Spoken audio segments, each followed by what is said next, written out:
Tantor Audio, a division of Recorded Books, presents The Craft of Scene Writing, Beat by Beat to a Better Script, by Jim Mercurio, narrated by Stephen Bowlby. Publisher's note: in this audio edition, you will hear references to graphics and diagrams present in the print and ebook formats of the book. First, learn to be a craftsman. It won't keep you from being a genius. Pierre-Auguste Renoir. Preface. Of course, it all starts with a story. A few years ago, a daunting challenge turned into a surprising opportunity. The South Dakota Film Festival invited me to Aberdeen, South Dakota, as a judge and to give a screenwriting talk. The good news was that I was going to share the stage with Kevin Costner. The bad news was that I was slated to follow him. It's not self-deprecating to acknowledge that Costner would be the climax of the show, and that, from a storytelling perspective, to follow him would have been a nightmare. But the gods of storytelling prevailed, and I was able to go first. With the pressure off, I relaxed and was able to attend an event the night before where Costner was being interviewed. To a packed auditorium of over 1,000 people, Costner walked out on an empty stage furnished with only 2 chairs, one for him and one for the interviewer. 2 talking heads in a static environment. Really? That night, Costner proved he is a storyteller to the core by bringing to life what seemed like a storytelling dead end. His interview and resulting performance validated my own storytelling credo and became one of the inspirations for this book. It was as if he were channeling my not-yet-written screenwriting book, one chapter at a time. Costner had been invited to the festival to celebrate the 20th anniversary of Dances with Wolves. Upon expressing his sincere reverence and appreciation for the experience and his time spent in South Dakota while shooting the film, he then bluntly confessed something that made the audience roar with laughter. It was the last thing you would expect Costner to say about his co-stars, the Wolves. He hated them. Opposites. Reversal. The event didn't turn into an anti-PETA rally, but Costner carried on about how the Wolves weren't behaving as the trainer had promised. In fact, the trainer himself had to jump in as a stunt double in the long shot in which Costner's Dunbar character dances with the wolf. Conflict. Costner pops out of his chair and runs back and forth along the stage to act out the scene. Blocking. And then, in character, he suddenly runs backstage. Setting. Location. Where did he go? What the hell is he doing? Suspense. 30 seconds later, Costner walks back on stage as himself. Pacing. Role-playing. Costner plays out his conversation with the trainer. Costner asks, "Why'd you run off?" The trainer replies, "He bit me." Surprise. And that memorable shot where he had to dance with the wolf himself? Well, Costner goes on to explain that in order to get the wolf to follow him, he had to fill his pockets with meat. He has already run back and forth, so now he adds a twist.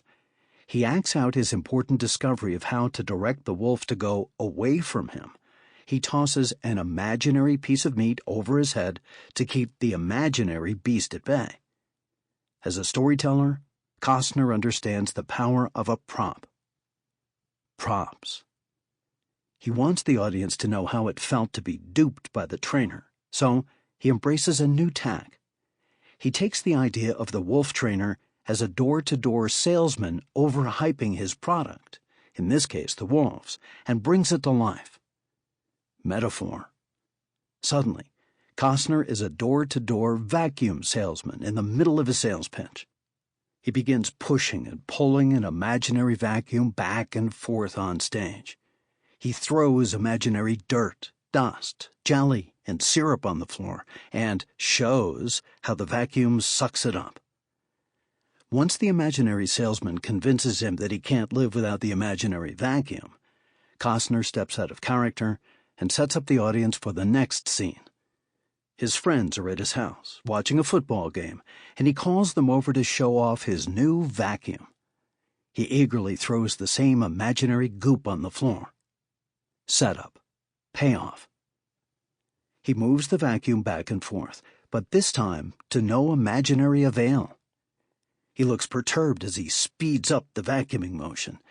It's clear that it's not working for him, as it did for the salesman. And then he does something sublime that sets A-list actors apart. Costner plops down on his hands and knees on the stage to investigate what the hell is going on with the imaginary goop. He is completely absorbed and truly invested in this moment. Importance. Costner illustrated a textbook example of one of the fundamental tenets of screenwriting and visual storytelling. Show. Don't tell. Of course, Costner could have told the audience all about how he had made a work of great cinematic storytelling as he sat gabbing away in a chair opposite his interviewer. Instead, Kevin Costner showed us what a consummate storyteller he is.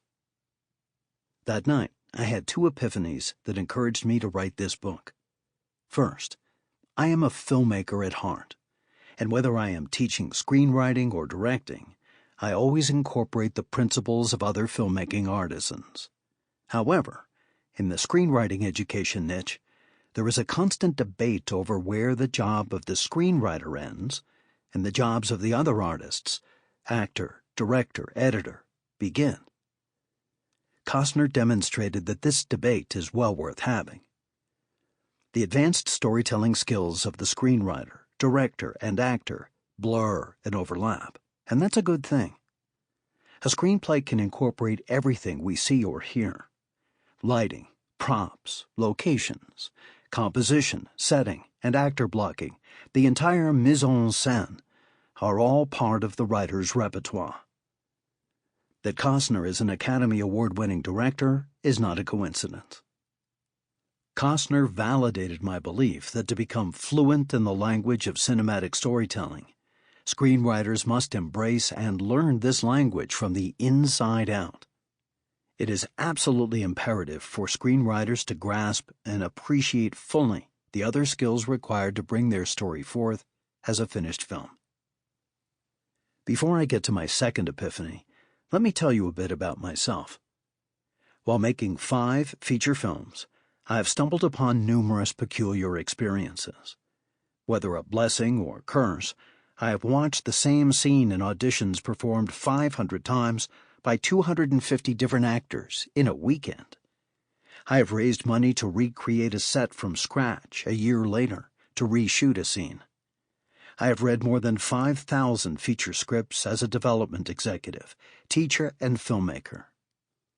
For the most part, the effort that goes into making a $200 million film also goes into the making of a $200,000 film. When there are hundreds of thousands of dollars on the line, money from investors, friends, family members, and I am leading an army of 50 into a 2-month battle, I make a commitment to follow through that transcends practicality. I spent 2,000 hours each on 2 of my projects. Many subtle and advanced screenwriting skills become evident only when you are utterly engaged in the deepest trenches of the filmmaking or writing process. Many screenwriters never even get close to this irrationally deep stage of script development, where this important, esoteric knowledge is discovered naturally. In the midst of a battle, I have developed wisdom that I couldn't have learned any other way. It's not just craft that I'm willing to share from my 6,000-plus hours of filmmaking. Yes, I want to create a shortcut for you to many of these principles, but the most important element I can impart to you as a writer is not craft, but mindset. My passion for filmmaking and over-the-top zeal for screenwriting craft developed while making films. Embrace the same kind of viral devotion that this process truly requires, and your growth as a writer and your new higher standards will boost your shot at selling a screenplay. Does that sound crazy? If so, then let's call it enthusiasm. This is why you don't have to be practical when you select the concept or premise for your first script. I am less worried about it being commercial than I am for it to be a script you are passionate enough about that you're willing to walk with it through the fire and take your story all the way. Every moment you spend perfecting your script is a moment that pays off in the filmmaking process, not because everything you write will end up on screen, but because your level of craftsmanship and commitment set the stage for those who follow you in the storytelling process. Your craft and passion on the page attract like-minded, talented allies because they know that your excellence can also elevate their own craft. When you look at the success of someone like Kevin Costner, whose storytelling instincts have coalesced into seasoned craft, it's difficult to argue against instinct. And that's my second epiphany that inspired this book. I want writers to be able to rely on more than just instinct as they work to develop their craft.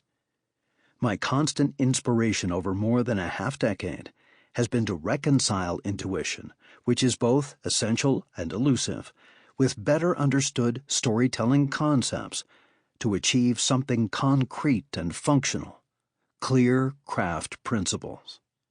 That's where this book can help you. Screenwriters, welcome to your first ever book on scene writing. Quick note from the author. In this book, I gather craft examples and derive inspiration from many different formats: drafts of scripts, transcripts, translations from film, and others. They may come from an uncredited rewriter, a ghostwriter, a non-final or incorrectly attributed draft of a script, a manual transcription of the final film, or a scene that was ad-libbed or improvised by the actors. Because it's rarely clear how an individual line or scene came to be, I often omit the names of the writers. Instead, I've chosen to use the term filmmaker to encompass all of the writers, screenwriters, original novelists, and playwrights, producers, directors, actors, and all other film artisans and technicians, including directors of photography, DP, editors, and any creative entities and on-set collaborators who contributed or might have contributed to how a line of dialogue, action, or scene played out in the finished film. Fair use and the limitations of copyright prevent me from including scenes in their entirety. I've tried to provide ample context for scenes so that the lesson is clear to all listeners. However, I encourage you to use some of the tools I used in writing the book: Google and other search engines, Netflix and similar services, Amazon Prime and YouTube to, yes, look for entire movies, but more importantly, to look for some of the specific well-known scenes I reference. Experimenting with similar search engine combinations will yield fruitful results. Jaws monologue, Robert Shaw. Interrogation scene, True Romance. Brando, Taxi, Contender. Departed, Realtor, Damon. Other Guys, Tuna Shark. Also, don't forget the most ubiquitous Google search for screenwriters. Title, Screenplay PDF. I mix up examples with descriptions, transcriptions, exact excerpts, and even scenes I wrote solely for illustrative purposes. The inclusion of the latter guarantees that there are some samples that you have read but not seen. In addition to reading scripts for movies that you have watched, peruse scripts for movies you haven't seen. Anything you do to force yourself to consider the relationship between the page and the screen, and between the audience and the viewer, is time well spent on developing your craft. Introduction. Let's be honest, no one comes out of a movie talking about structure. What audiences love and remember about a movie are great scenes. Marlon Brando in the back seat in On the Waterfront giving his "I could have been a contender" speech. Meg Ryan's fake orgasm in Katz's Deli in When Harry Met Sally with a climactic punchline, "I'll have what she's having." In Superbad, Jonah Hill professing "I love you" to his friend Michael Cera by touching his nose with a boop. Most of the canonical screenwriting instructional tomes emphasize structure and boil it down to a near-exact science that predicts with surprising accuracy where the handful of major plot points fall in any given 110-minute film. These paradigms track elements such as midpoint, stakes, reversals, allies turning into enemies, and the character's darkest cave across the span of the script. Guess what? Every single one of these moments plays out as a scene. Story structure alone does not ensure a great screenplay. Screenwriters also need to learn the nitty-gritty craft of scene writing to succeed both creatively and professionally. It's a skill necessary not only for the journey toward becoming a great writer, but also for navigating your professional career, whether you're trying to break into the Hollywood spec market or land write-for-hire gigs. The increasing globalization of the movie marketplace and the plethora of $200 million film budgets based on pre-existing franchises, Transformers, The Hunger Games, The Avengers, etc., translate to shrinking film slates.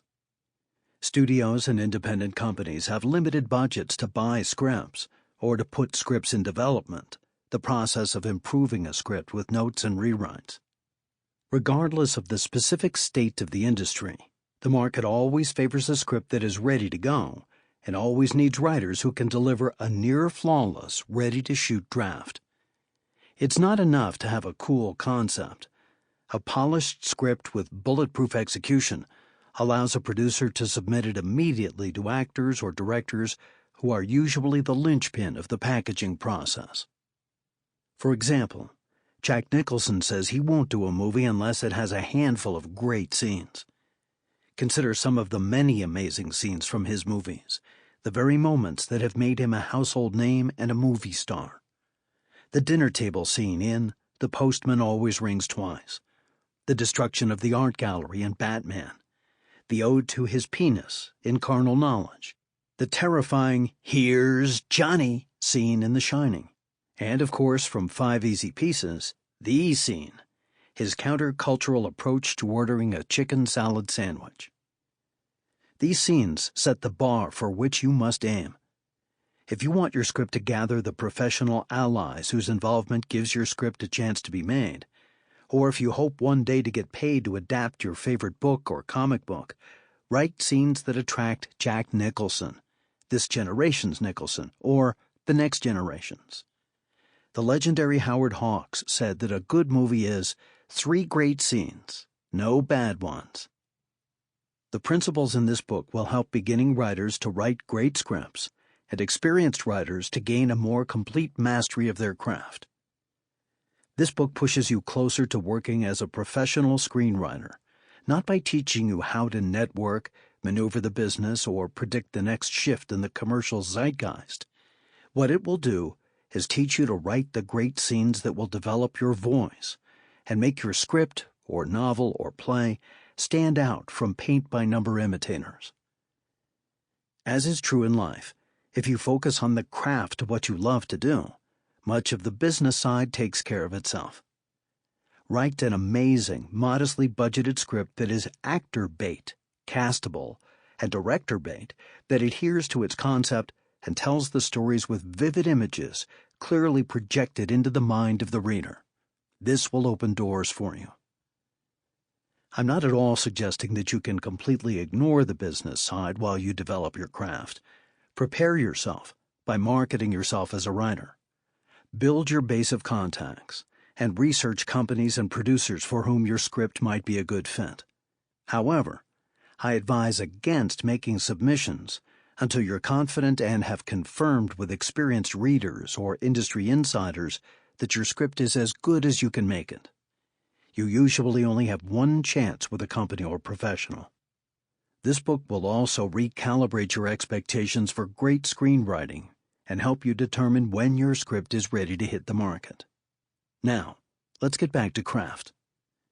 Whereas most books look at turning points, reversals, and surprises at a big-picture structural level, acts and sequences, this book examines them at the microscopic level of beats, scenes, dialogue, and even action description.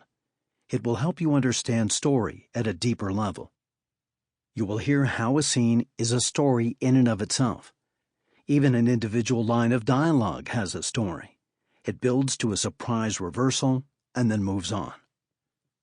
Consider a line uttered by a woman in a screwball comedy or a rom-com. She has her love interest cornered and says, "You're not getting out of here until you kiss me tonight." Do you see how this clearly reveals that a line of dialogue is a story? Until is the midpoint. It raises the stakes and creates suspense. The character is trapped. What happens next? The line continues to reveal the story, but let's stop here. "You're not getting out of here until you kiss me, triangle, tonight." The triangle at me represents the climax of the line, where the other character and the audience have complete comprehension of what's going on. The setup of until pays off with the surprise reversal that the threat is a looming kiss. The word tonight is anticlimactic, so let's move it so the line ends on its climax. "You're not getting out of here tonight until you kiss me." Although this is an improvement, this book will empower you to see that tonight is superfluous, and it's not even debatable that its elimination is an improvement. "You're not getting out of here until you kiss me." If you think I'm nitpicking, consider this rewrite of a classic joke. Question: why the chicken cross the road? Answer: to get to the other side of the road. "Of the road" is obviously unnecessary. It weighs down the punchline and blunts the joke. A line of dialogue is much like a joke. It's a pithy statement that culminates in an engaging surprise. Ultimately, you will learn to approach every word, sentence, and line in your script with the same regard and vigilance. In my screenwriting workshops, when writers spend just 20 minutes merely applying the steps in the appendix, 14 Steps to a Better Screenplay, which distill many of this book's concepts, they are surprised by how thoroughly and immediately they are able to transform their scenes. I will also encourage you to take craft tips from other film artisans to broaden your sense of the filmmaking process as a whole. It will help you understand the crafts of the actor, director, and editor in the context of scene writing. My first draft of this introduction was defensive. I was certain this book would be helpful to short-form storytellers, writers of sketches, web series, and viral videos, but I somehow thought I had to sell screenwriters on scene writing as a special skill or niche that might have a subtle influence on their overall storytelling craft. But while writing the book, I had my own character arc as I discovered that scene writing is neither a specialty nor a niche. Scene writing is storytelling in its purest form. Of course, short-form writers will benefit from this book. However, every storyteller can improve his or her craft by understanding the principles of better scene writing. This book is for novelists, playwrights, comedians working on one-person shows, bloggers, graphic novel and comic book writers, speechwriters, directors of films and stage plays, producers, actors, songwriters, and, of course, screenwriters. This book won't teach you some black magic that supersedes all that you have previously learned about screenwriting. Talent plus everything you already know are your foundation.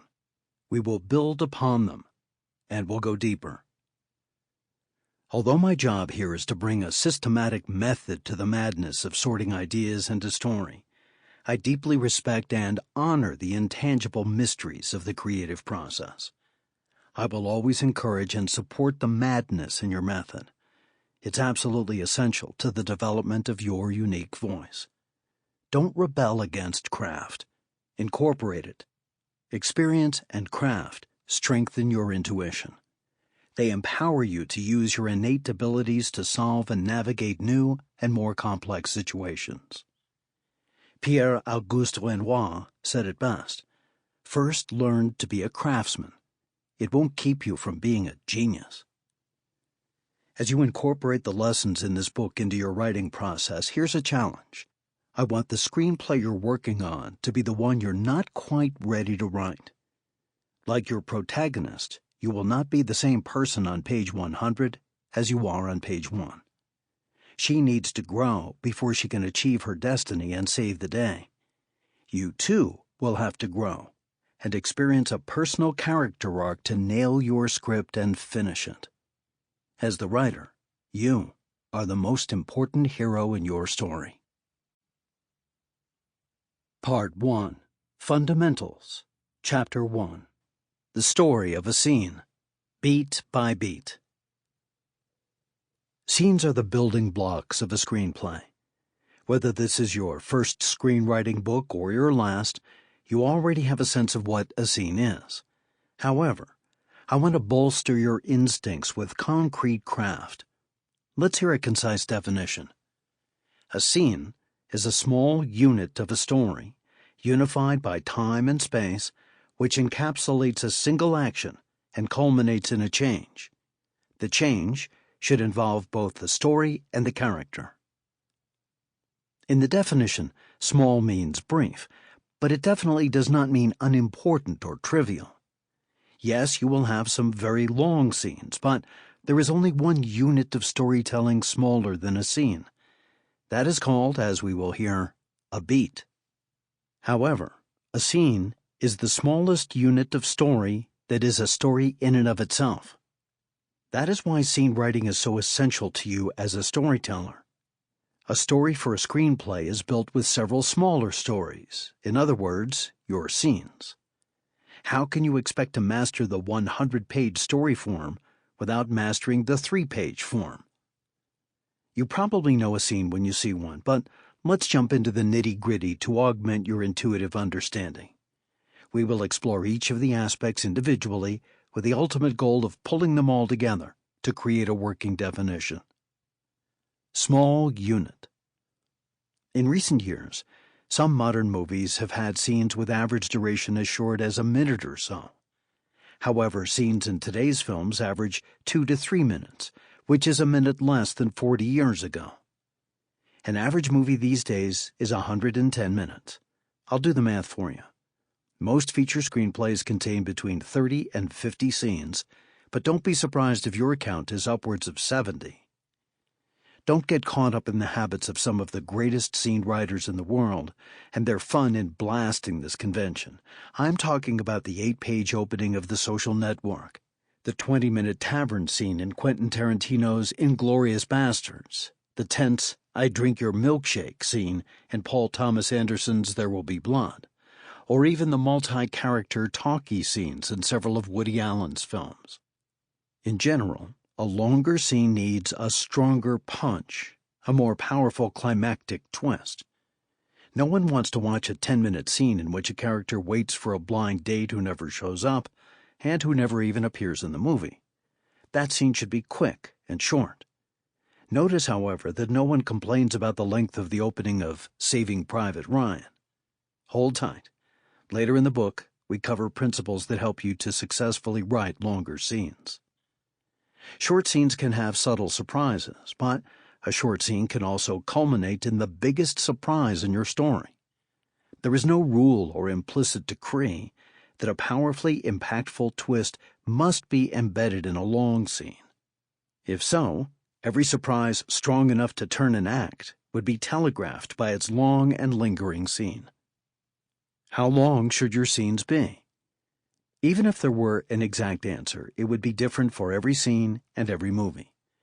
A fast-paced action or thriller franchise like Pirates of the Caribbean or The Bourne Identity might favor shorter scenes, whereas character-based dramas such as Moonlight or Network, or talkie comedies like The 40-Year-Old Virgin or Superbad might favor slightly longer ones.